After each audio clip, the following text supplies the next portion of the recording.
ఓం సాయిరామ్. బాబా భక్తులందరికీ కూడా నమస్కారం అండి. అందరూ కూడా సుఖంగా సంతోషంగా ఎప్పుడూ కూడా ఆనందంగా ఉండాలి అని చెప్పి ఆ బాబాగారి తరపున నేను కూడా మనస్ఫూర్తిగా కోరుకుంటున్నాను. ఈరోజు బాబాగారు అందించే సందేశం ఏంటి అంటే కనుక, తల్లి కంగ్రాచ్యులేషన్స్. సరిగ్గా ఇది విన్న 48 గంటల్లో నేనే నీ కలలో కనిపించి ఒక రహస్యాన్ని చెప్తాను. నువ్వు అది తెలుసుకోకపోతే చాలా వరకు కూడా నష్టపోతావు అని చెప్పి ఏదో తెలియని సందేశంతో బాబాగారు మన ముందుకు వచ్చారండి. మరి బాబాగారు ఏ సందేశం అందించినా కూడా అది మన మంచి కోసమే, మన భవిష్యత్తు కోసమే అని చెప్పి మనందరికీ కూడా తెలిసిన విషయమే కదా. కాబట్టి ఈ సందేశాన్ని మీరు చివరి వరకు వింటేనే పూర్తిగా అర్థమవుతుంది. వీడియోలోకి వెళ్లే ముందు చాలామంది కూడా చెప్పుకోలేనటువంటి సమస్యలతోటి సతమతమైపోతూ వాటిని ఎలా తీర్చుకోవాలో తెలియక ఇబ్బంది పడిపోతూ ఉంటున్నారు. అటువంటి వారి కోసం శ్రీ షిరిడి సాయిబాబా ఆశీస్సులతో జ్యోతిష్యం చెప్పబడును గురూజీ శివరామరాజు గారు. Phone number 995994225552. మీరు ఇప్పటి వరకు ఎన్నో చోట్ల జ్యోతిష్యం చెప్పించుకుని విసిగిపోయి ఉంటే ఒక్కసారి ఈ నెంబర్కి అయితే కాంటాక్ట్ అవ్వండి. మీకున్న సమస్యలు ఏవైనా కానివ్వండి, ప్రేమ, పెళ్లి, ఉద్యోగం, రాజకీయం, సంతానం లేక ఇబ్బంది పడుతున్న, భార్యాభర్తల మధ్య గొడవలున్నా, అప్పుల సమస్యలున్నా, శత్రువుల సమస్యలున్నా, అలాగే ఎటువంటి సమస్యకైనా కానీ గురువుగారి దగ్గర చక్కటి పరిష్కారం దొరుకుతుంది. అంతేకాకుండా భార్యాభర్తల మధ్య వశీకరణ, స్త్రీ మరియు పురుషుల మధ్య వశీకరణ కూడా 100% జరపబడను. గురువుగారికి 50 సంవత్సరముల అనుభవం ఉంది. మాకున్నటువంటి ఎన్నో రకాలైన సమస్యలు గురువుగారు రోజుల్లోనే తీర్చేశారండి. మీకు కూడా ఎటువంటి సమస్య ఉన్నా కానీ ఈ నెంబర్కి కాంటాక్ట్ అవ్వండి. సమస్యల నుంచి మొదట బయటపడి జీవితంలో ఆనందంగా గడపటాన్ని నేర్చుకోండి. మీకు ఇది బాబాగారు అందిస్తున్న ఒక అవకాశంగా భావించండి. గురువు గారిని ఒక్కసారి నెంబర్కి కాంటాక్ట్ అయ్యి చివరి ప్రయత్నం అనుకొని కాంటాక్ట్ అవ్వండి. ఇక ఆలస్యం చేయకుండా బాబాగారి యొక్క సందేశం ఏంటో తెలుసుకుందాం. తల్లి, కంగ్రాచ్యులేషన్స్ అని ఎందుకు చెప్పాను అంటే దాని అర్థం నీకు తెలుసు కదా. నీకు శుభాకాంక్షలు అని చెప్పి. శుభాకాంక్షలు ఎవరైనా ఎందుకు చెప్తారు? ఏదైనా సాధించినప్పుడు, ఏదైనా గెలుచుకున్నప్పుడు, ఏదన్నా అనుకున్నది నెరవేరినప్పుడు, ఎందులోనైనా కానీ సక్సెస్ని సాధించినప్పుడు కంగ్రాచ్యులేషన్స్ అనేది చెప్తారు. మరి నేను నీకు ఈరోజు ఎందుకు కంగ్రాచ్యులేషన్స్ చెప్పానో నువ్వు చివరి వరకు చూస్తే తెలుస్తుంది. అలాగే ఇది చూసిన 48 గంటల్లో నేనే స్వయంగా నీ కలలోకి వచ్చి ఒక రహస్యాన్ని చెప్తాను అన్నాను కదా. అదేంటో నువ్వు తెలుసుకోకపోతే నష్టపోతావమ్మా అని చెప్పాను కదా. ఎందుకు చెప్పానో కూడా నేను చెప్పే ప్రతి మాటను కూడా వినే ప్రయత్నం చెయ్యి. ఈరోజు కేవలం నీతో మాట్లాడాలి అన్న ఉద్దేశంతోనే నీ ముందుకు వచ్చాను.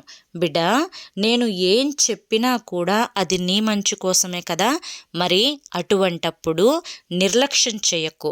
నువ్వు ఏదైతే ఇప్పుడు అతిగా ఆలోచించే ప్రక్రియలో నీ యొక్క జీవన శైలిని ముందుకు నెట్టుకుంటూ వెళ్తున్నావో, ఎవరైతే మారరు అని చెప్పి తెలిసినా కూడా వారితో వితండవాదానికి దిగుతూ ఉన్నావో, ఎవరైతే నీ మనసుని నొప్పించే విధంగా, నిన్ను కష్టపెట్టే విధంగా, నిన్ను బాధ పెట్టే విధంగా నీ సొంత వాళ్ళే నీతో నడుచుకుంటున్న ప్రక్రియలో వారితో నేను ఇలా కాదు అలా అని చెప్పి రుజువు చేసే ప్రయత్నంలో ఉన్నావో, ఎవరన్నా ఏదన్నా అనుకుంటారు, ఇది చేస్తే ఏమనుకుంటారో, అయ్యో వాళ్ళు ఇక్కడికి రమ్మని చెప్పారే, వెళ్ళకపోతే ఏమనుకుంటారో, నేను నా పద్ధతిని, నా ప్రవర్తనని చూసి వారు నన్ను చెడ్డగా అపార్థం చేసుకుంటున్నారేమో, అసలు సమాజంలో నా గురించి ఎలా పోర్ట్రేట్ అవుతుందో, ఇలా రకరకాలుగా నీ మైండ్లో తిరిగే ఇన్ని ఆలోచనలతోటే నీ యొక్క జీవితం అనేది 70% ముందుకు వెళ్తుంది.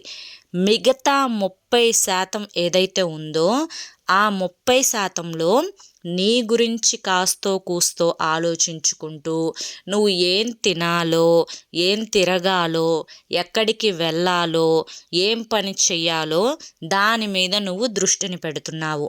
ఇక్కడ 70% అనవసరంగా వృధా అయిపోతుంది. 30% మాత్రమే, అది కూడా ఈ 70% ఆలోచనలతోటి ఈ 30% కూడా సంపూర్ణం చేయలేకపోతున్నావు. ఇక్కడ తప్పు తప్పెవరిది అన్న విషయానికి వస్తే ముమ్మాటికి కూడా నిన్ను ఎక్కిరించేవారిది కాదు, నిన్ను వేలెత్తి చూపించేవారిది అంతకన్నా కూడా కాదు, నిన్ను బాధ పెట్టేవారిది అంతకన్నా కూడా కాదు. మరి ఎవరిది అన్న విషయానికి వస్తే 100కి 100% నీదే తప్పు అని చెప్పి నేను చెప్తాను. నేను ఇప్పుడు నీకు ఒక చిన్న కథని చెప్తాను, జాగ్రత్తగా వినే ప్రయత్నం చెయ్యి.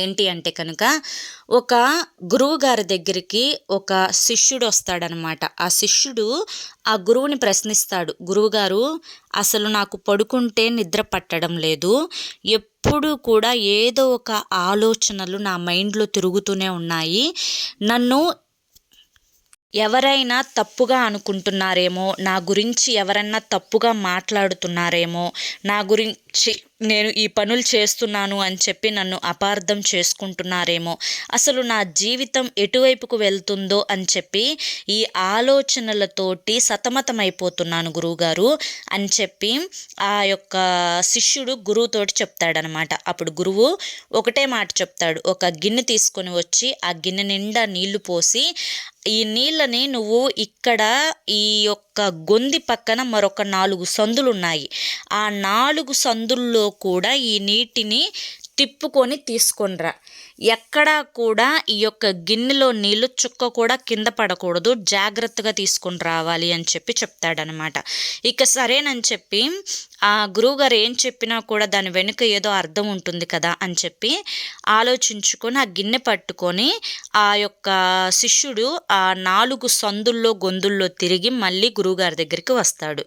అప్పుడు గురువుగారు, మరి ఏదన్నా ఈ యొక్క తిరిగేటప్పుడు నువ్వు గమనించింది ఏంటి అని అంటే చుట్టుపక్కల నువ్వు ఈ గిన్నెని తీసుకొని వెళ్ళావు కదా, మరి వీడేంటి గిన్నెని తీసుకొని వచ్చాడు, వీడికి ఏమన్నా పిచ్చా, వీడి గిన్నె తీసుకొని అటు ఇటు తిరుగుతున్నాడేంటి, గొంతుల్లో సందుల్లో తిరుగుతున్నాడేంటి అని చెప్పి పక్కన వాళ్ళు ఎవరన్నా ఏమన్నా అనుకుంటున్నారా నిన్ను చూసి అని చెప్పి అడుగుతాడనమాట ఆ యొక్క గురువుగారు. అప్పుడు ఆ శిష్యుడు, ఏమో గురువుగారు అవన్నీ ఎక్కడ పట్టాయి, నాకు అసలు వాళ్ళు ఏమనుకుంటున్నారో ఏం చేస్తున్నారో ఇదంతా నేను అస్సలు చూడలేదు, ఎందుకంటే మీరేం చెప్పారు, ఎక్కడా కూడా ఒక్క చుక్క నీరు కింద పడకుండా జాగ్రత్తగా తీసుకొని రమ్మని చెప్పారు.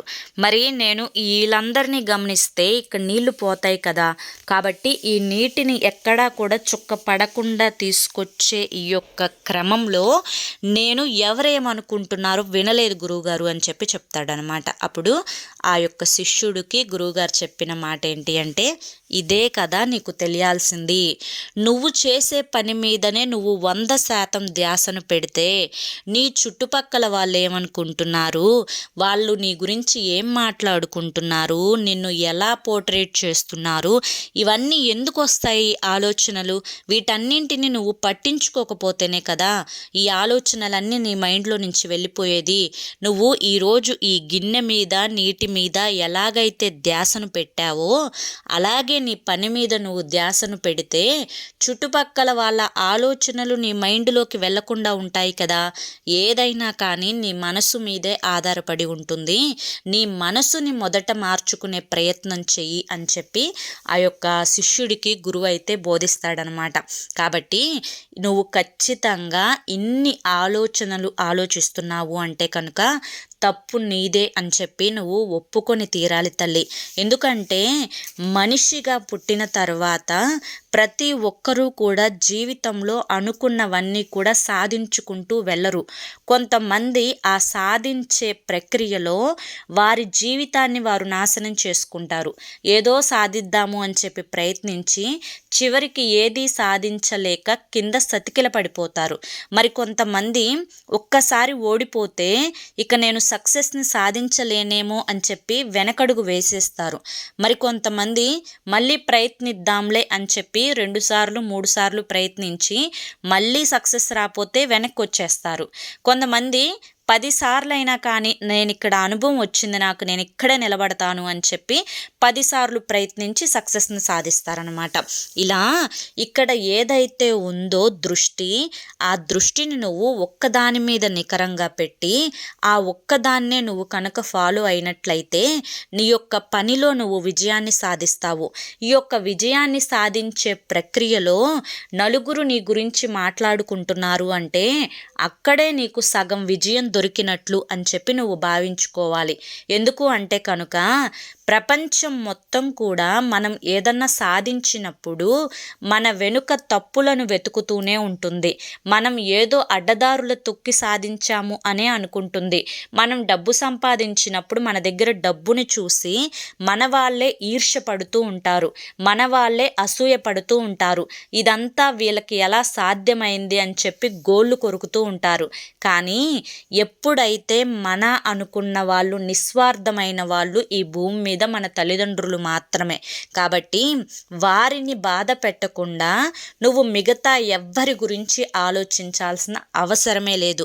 కనీసం నీ యొక్క లైఫ్ పార్ట్నర్ కూడా నిన్ను బాధ పెట్టే పరిస్థితులలో కనుక నువ్వు ఉంటే నీ యొక్క లైఫ్ పార్ట్నర్ గురించి కూడా నువ్వు ఆలోచించాల్సినంత అవసరమే లేదు. ఎందుకంటే ప్రతి క్షణం అతని గురించి ఆలోచించి నీ మనసుని పాడు చేసుకోవడం, నువ్వు తిన్నావా లేదా, నువ్వు ఉంటున్నావా, లెగుస్తున్నావా, నీ ఒంట్లో ఎలా ఉంది, నువ్వు ఏం చేస్తున్నావు, నీకు పరిస్థితి ఏంటి అని చెప్పి పట్టించుకోకుండా పదే పదే నిన్ను వేలెత్తి చూపించి నిన్ను చూడలేని వారి కోసం నువ్వు అనవసరంగా నీ యొక్క సమయాన్ని వృధా చేసుకోవాల్సిన అవసరం లేదు.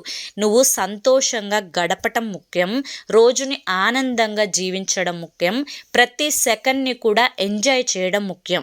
దీనికోసం మాత్రమే నువ్వు బ్రతకాలి. నువ్వు గౌరవంగా బ్రతకడం కోసం నీకంటూ ఒక పనిని నువ్వు ఏర్పరచుకోవాలి. ఆ పని కోసం కష్టపడాలి, ఆ పనిలో గొప్ప పేరు తెచ్చుకునే ప్రయత్నం చేయాలి. నేను నీ యొక్క కలలో 48 గంటల్లో కనిపించబోతున్నాను. అది మరొక వ్యక్తి రూపంలోనైనా కానీ, లేకుంటే కనుక మరి ఏ ఇతర జీవి రూపంలోనైనా కానీ నీకు కనిపించి నీతో ఒక రహస్యాన్ని చెప్పబోతున్నాను. ఆ రహస్యం ఏంటో నువ్వు ఖచ్చితంగా తెలుసుకొని తీరాలి. అది నీ యొక్క జీవితానికి సంబంధించింది, నీ యొక్క ఎదుగుదలకు సంబంధించింది. బిడ్డ, ఇది నువ్వు చూసిన 48 గంటల లోపు నేను నీకు కలలోకి కనిపించి ఒక రహస్యాన్ని చెప్తాను అని చెప్పాను కదా. అది నీకు ఏ రూపంలోనైనా కానీ చెప్పే ప్రయత్నం చేస్తాను. అది పూర్తిగా నీ భవిష్యత్తు కోసం మాత్రమే. అలాగే నిన్ను వెంటాడి వేధిస్తున్నటువంటి శత్రువులు, నిన్ను పట్టి పీడిస్తున్నటువంటి బంధువుల రూపంలో ఉండేటువంటి, నీ మీద ఏడ్చేటువంటి రాబంధువులు, అలాగే నీ చుట్టూ నీ వాళ్ళు అని చెప్పి నీ యొక్క పక్కనే ఉండే నీకు కంటికి కనిపించినటువంటి ఈర్ష్యను, అసూయను కళ్ళల్లో దాచిపెట్టుకునేటువంటి దుర్మార్గులు, వీళ్ళందరి యొక్క ప్రవర్తన అంతా కూడా నీకు ఈరోజు నీ కళ్ళకు కట్టినట్లు కలలో చూపిస్తాను. బిడ్డ, అప్పటికైనా కానీ అసలు ఎవరు నీ వారు, ఎవరు పరాయి వాళ్ళు అని చెప్పి నువ్వు తెలుసుకుంటావు. అది తెలుసుకున్నప్పుడే నీలో ఒక కొత్త నూతన ఉత్తేజం అనేది కలుగుతుంది. నీకంటూ ఒక కొండంత బరువు నెత్తి మీద నుంచి కిందకి దిగినట్లయిపోతుంది. జీవితంలో నువ్వు ఏదో గొప్పగా సాధించినంత ఒక అద్భుతాన్ని అయితే నువ్వు చూడగలుగుతావు. అందుకే నేను నీకు కంగ్రాచ్యులేషన్స్ తల్లి అని చెప్పాను. బిడ్డ, ఈ యొక్క జీవితంలో నువ్వు ఏదైతే ఇప్పటి వరకు తెలుసుకోలేక నష్టపోయావో అది నువ్వు తెలుసుకునేలా నేను చేయబోతున్నాను. నీవు ఇక నుంచి ఆ నష్టం అనేది కలగకుండా నీకు చేయబోతున్నాను. బిడ్డ, ఈ జీవితం చాలా చాలా చిన్నది. ఈ చిన్న జీవితంలో నా బిడ్డ దేనికోసం కష్టపడకూడదు, దేనికోసం ఎక్కువగా ఆలోచించకూడదు, ఎవరి కోసం కూడా తన యొక్క సమయాన్ని వదులుకోకూడదు. వాళ్ళేమనుకుంటున్నారో, వీళ్ళే చేయలేమనుకుంటున్నారు అని చెప్పి ప్రతి క్షణం చస్తూ బ్రతకకూడదు, ఎక్కువగా మొహమాట పడకూడదు. చాలా ధైర్యంగా ఏది వచ్చినా తట్టుకునే అంత పరిస్థితులలో చాలా బలంగా నా బిడ్డ నిలబడాలి. అప్పుడే తన జీవితం అనేది తను కోరుకున్న దిశగా అడుగు పెడుతుంది. ఈ యొక్క జీవితం అనే ఈ రహదారిలో అప్పుడప్పుడు ముళ్ళ కంచెలు పడుతూ ఉంటాయి. ఆ ముళ్ళ కంచెలు పడినప్పుడు తెలివిగా కాలు పెట్టి గుచ్చుకోకుండా అడుగు ముందుకు వేయగలగాలి తప్ప ఆ ముళ్ళని తొక్కుకుంటూ నా బ్రతుకింతే, నా దారింతే అని చెప్పి అనుకుంటే గాయం నీకే అవుతుంది. అలాగే ఈ యొక్క గాయం నీ మనసుకి అవుతుంది. నీ మనసుని పదే పదే కనిపించనటువంటి ముళ్ళతోటి గుచ్చుకొని వేదనతోటి కన్నీటిని 4 గోడల మధ్య కూర్చొని కారుస్తున్నావు. దీనివల్ల నీకు ఉపయోగం ఏంటో నాకైతే అర్థం కావట్లేదు. కానీ నీ జీవితంలో సగం జీవితం కోల్పోతున్నావని మాత్రం పూర్తిగా తెలుస్తుంది. ఇప్పటి నుంచైనా అది ఆపు, సంతోషంగా ఉండు, ఆనందంగా ఉండు. ఎంత నీ దగ్గర వాళ్ళైనా నిన్ను దూరంగా పెడుతున్నప్పుడు వారి నుంచి ఏమి ఆశించకు, ఏమి కోరుకోకు, ఏ ప్రేమని కూడా కోరుకోకు. నిన్ను నువ్వే ప్రేమించుకో, నిన్ను నువ్వే జాగ్రత్తగా చూసుకో, నిన్ను నువ్వే కాపాడుకో, నీ ఆరోగ్యం నువ్వే చూసుకో, నీ తిండి నువ్వే తిను, నువ్వు సంతోషం నువ్వే వెతుక్కో. అర్థమైందా అని చెప్పి ఈరోజు బాబాగారు మనకి చాలా చక్కటి సందేశాన్ని అందించారండి. మరి ఈ సందేశంలో మనం అర్థం చేసుకోవాలే కానీ ఎంతో గొప్ప ఆంతర్యం ఉంది. ప్రతి ఒక్కరూ కూడా ఇప్పుడు వారి జీవితంలో చిన్న పెద్ద తేడా లేకుండా మితిమించిన ఆలోచనలతోటి జీవితాన్ని ముందుకు నెట్టుకెళ్తూ అసలు ఎందుకు బ్రతుకుతున్నామో కూడా ఆ జీవితానికి అర్థం సార్థకత లేకుండా ఏదో బ్రతుకుతున్నాం, ఏదో తింటున్నాం అని చెప్పి ఒకరేదో అన్నారని ఆలోచించుకుంటూ వారి జీవితాన్ని గడుపుతూ ఆ యొక్క జీవితానికి అర్థం లేకుండా చేసుకుంటున్నారు. అలా ఉండకూడదు అన్న ఉద్దేశంతో బాబాగారు ఈరోజు మనకి చాలా చక్కటి సందేశాన్ని అందించారండి. మరి ఈ సందేశంలో ఎంతో గొప్ప ఆంతర్యం ఉంది, మనం అర్థం చేసుకోవాలే కానీ ఈ సందేశం మీ అందరికీ కూడా నచ్చింది, అర్థమైంది అని చెప్పి అనుకుంటున్నాను. నచ్చింది, అర్థమైంది అని చెప్పి అనిపిస్తే ఈ వీడియోకి ఒక లైక్ ఇవ్వండి. లైక్ ఇచ్చిన వెంటనే హైప్ అని వస్తుంది, హైప్ ఇవ్వండి. కింద కామెంట్ సెక్షన్లో ఖచ్చితంగా చూసిన ప్రతి ఒక్కరూ ఓం సాయిరామ్ అని చెప్పి కామెంట్ చేయండి. మొదటిసారి మన సాయి పిలుపు ఛానల్లోకి వచ్చినట్లయితే కనుక మన ఛానల్ని సబ్స్క్రైబ్ చేసుకొని సపోర్ట్ చేయండి. రేపు మరొక మంచి వీడియోతోటి మళ్ళీ కలుసుకుందాం. అంతవరకు కూడా బాబాగారి యొక్క ఆశీస్సులు మీ మీద, మీ కుటుంబ సభ్యుల మీద ఎల్లకాలం ఉండాలి అని చెప్పి మనస్ఫూర్తిగా కోరుకుంటూ సర్వేజన సుఖినో భవంతు. ఓం సాయిరామ్.